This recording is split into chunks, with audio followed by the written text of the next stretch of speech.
আজকে শুধু উজ্জ্বলদার মাটন দেখবো, বিরিয়ানি উজ্জ্বলদার মটন দেখাও, যেটা থেকে মন ভরে যাবে, খিদের রাতে ডবল হয়ে যাবে। দেখো সামনে যেটা বেরোবে সেটা আমি দেখাবো নাকি বেশি হচ্ছে বেশি বেশি বের করবো? এই হচ্ছে গোলাপ জামুন, একদম বড় সাইজের। ও কি বার করলে গো, এটা কি পিস আছে? নারকল? যেটা নারকেল না, ললি পিস। ললি পিস, তাই তো, নাল্লির পিস।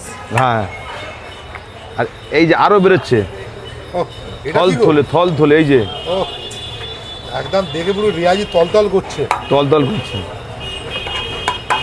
সাথে এখন তো মটনের সাইজ বেড়েছে, মটনের ওজনও বেড়েছে, তো মানুষের রেসপন্স কীরকম আছে বলো? মানুষের রেসপন্স খুবই ভালো। আমরা এর আগেও বলেছি, এখনও বলছি, কাস্টমার আমাদের কাছে লক্ষ্মী। শুধুমাত্র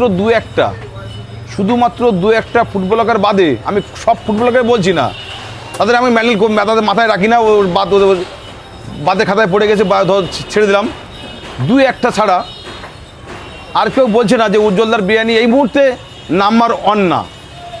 একদম মধ্যমগ্রাম মানেই উজ্জ্বলদা বিরিয়ানি সেন্টার, কম দামে পেট ভরে খাওয়ার জায়গা একটাই, কোয়ালিটি মেনটেন করে। একদম উজ্জ্বলদা ঠিক আছে, মেইনটেইন করে, কোয়ালিটি মেনটেন করে। চিকেনটা দেখাও দেখি, সেরা সেরা চিকেন দাও একটা। এই যে বাহ, এই উজ্জ্বলদা কোয়ালিটি মেনটেন করে বলে কোনো ইউটিউবারকে টাকা দিতে লাগে না। একদম এটার নাম উজ্জ্বলদা, আছে থাকবে।